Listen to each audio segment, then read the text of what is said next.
श्री राधे राधे। वृंदावन विहारी लाल की जय, राधा रानी की जय। श्री राधे। गीता जयंती का महान पवित्र जीवों के कल्याण का एक अद्भुत उत्सव प्रारंभ होने जा रहा है, जिसमें आपको भजन, फिर भक्त चरितावली का भी एक अंश सुनाया जाएगा और कल्याणकारी बातें आपको बताई जाएंगी। ये प्रवचन का कार्यक्रम जो अब 10 बजे शुरू हो रहा है, 10 बजे है ठीक शायद, तो ये 12 बजे तक चलता रहेगा। इसके बाद प्रसाद का कार्यक्रम होगा और फिर हम सब लोग श्री वृंदावन धाम की परिक्रमा करने चलेंगे।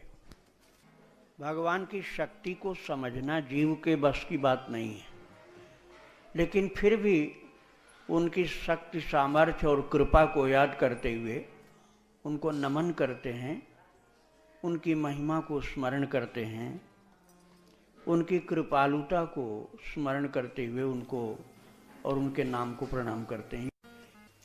साधकों के मन में प्रश्न उठते हैं और वो अपनी जिज्ञासाओं का समाधान चाहते हैं, प्रश्नों का उत्तर चाहते हैं, इसलिए ये मौका दिया जाता है साधकों को।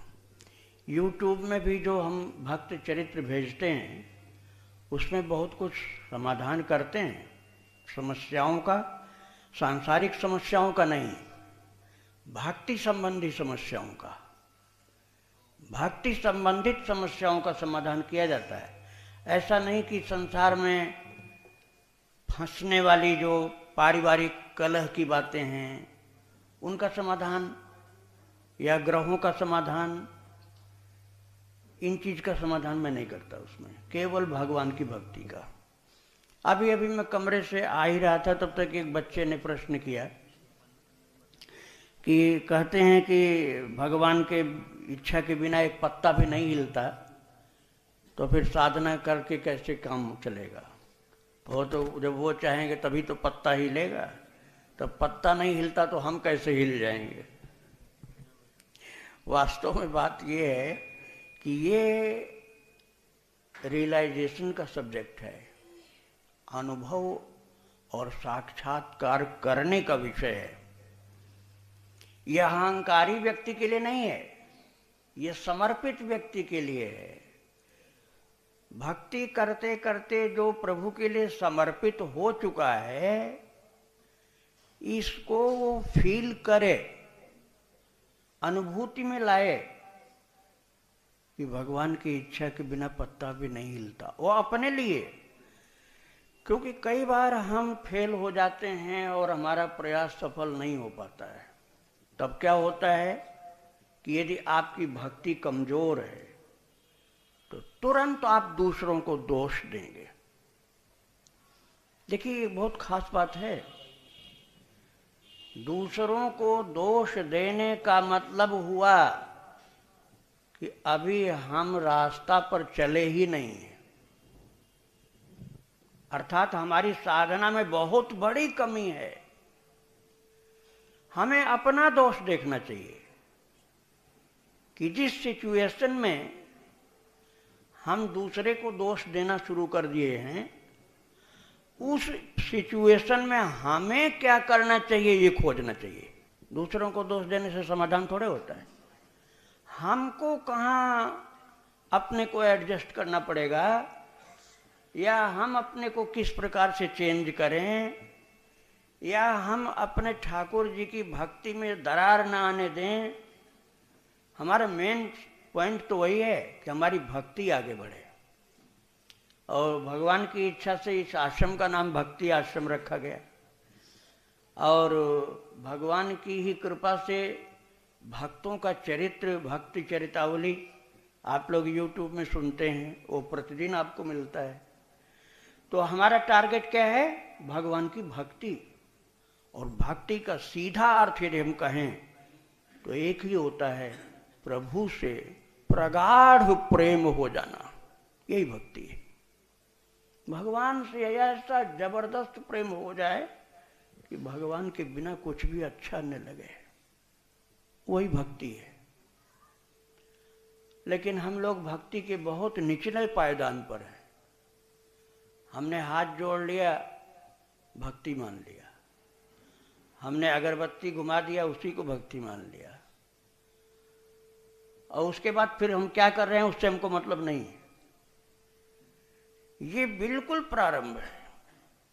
भक्ति का तात्पर्य भगवान से जबरदस्त प्रेम का लगाव हो जाना। तो पत्ता नहीं हिलने वाली बात जो है, उसका मतलब ये हुआ कि पत्ता भी नहीं हिल सकता, तो हम जो हिल रहे हैं वो उनकी कृपा से हिल रहे हैं, नहीं तो हम भी नहीं हिल सकते। हमारे अंदर जो मूवमेंट हो रहा है, हमारे अंदर जो कुछ माला फिर रही है, कुछ ध्यान लग रहा है, कुछ जप हो रहा है, कुछ सत्कर्म कर रहे हैं, कुछ सेवा कर रहे हैं, दान कर रहे हैं, अथवा भगवान की तरफ कुछ भी चल रहे हैं, तो जब पत्ता नहीं हिल सकता, इस बात को तुम मानते हो, तो इस बात को क्यों नहीं मानते हो कि जो तुम हिल रहे हो भगवान ही हिला रहे हैं तुमको। इसका मतलब ये हुआ कि करने वाला वो है, मैं केवल अभिमान बना रहा हूं कि मैं करता हूं। और इसीलिए बीच में ठोकर लगती है आपको जब आप फेल होते हैं। तो भगवान ये दिखला देते हैं, देख ले तू बड़ा हिलने वाला बन रहा था, मैंने रोक दिया तुझको, मैंने तुझको यहीं रोक दिया, और नहीं तू कर सकता कुछ भी जब तक मैं नहीं चाहूंगा। और ये केवल मैं नहीं कह रहा हूं, आप भी अपने जीवन में इस बात को रियलाइज करोगे। बस आप प्रभु को याद करना तो शुरू करो। हर स्थिति में आप प्रभु को याद करो, आप देखो कदम कदम पर अनुभव मिलेगा आपको, और आपको दिखलाई पड़ेगा कि यहां तो कुछ भी होने की संभावना ही नहीं थी, ये कैसे हो गया। इसका मतलब हमारे ठाकुर जी ने कर दिया है। होने की कुछ भी संभावना नहीं थी और हो गया, तो भगवान ने किया। वो सामने प्रत्यक्ष नहीं आ रहे हैं, दूसरे को भेज रहे हैं, और आ भी जाए महाराज तो आप पहचान नहीं पाओगे। एक भक्त चरित्र में मैंने सुनाया था आपको, शायद याद आ जाए, कि कीर्तन के टाइम में एक बालक आके बैठता था, तो जिसका बेटा था वो देखा कि बेटा तो हमारा घर में यहाँ कैसे बैठा हुआ, बेटा तो घर में मैं छोड़ के आया हूँ, यहाँ कीर्तन में कैसे बैठा। तो उसने गुरुजी से कहा कि महाराज मेरा बेटा तो घर में है, यहाँ कैसे बैठा हुआ। ये चरणदास जी का यूट्यूब में चालू हो गया है, उन्हीं के चरित्र में आपको आगे चल के मिलेगा। अभी आपको यूट्यूब में नहीं मिला तो चरणदास जी के चरित्र में आएगा कि चरणदास जी कहते हैं कि अच्छा तू जा घर से लेके आ अपने लड़के को। तू बता रहा है कि लड़का घर में है और यहाँ कीर्तन में बैठा है। और चरणदास जी भी बड़े आश्चर्य में पड़े कि ये कैसे हो गया। बोले तू घर से लेके आ, मैं निगाह रखूंगा इस पर, मैं इस लड़के पर निगाह रखूंगा, तू जा घर से लेके आ। महाराज वो घर से लेके जब आया तो पांडाल में घुसते घुसते वो लड़का अंतर्धान हो गया जो पहले से बैठा हुआ था। अब आप समझ लीजिए भगवान किस रूप में कहां बैठे कोई नहीं पहचान सकता है।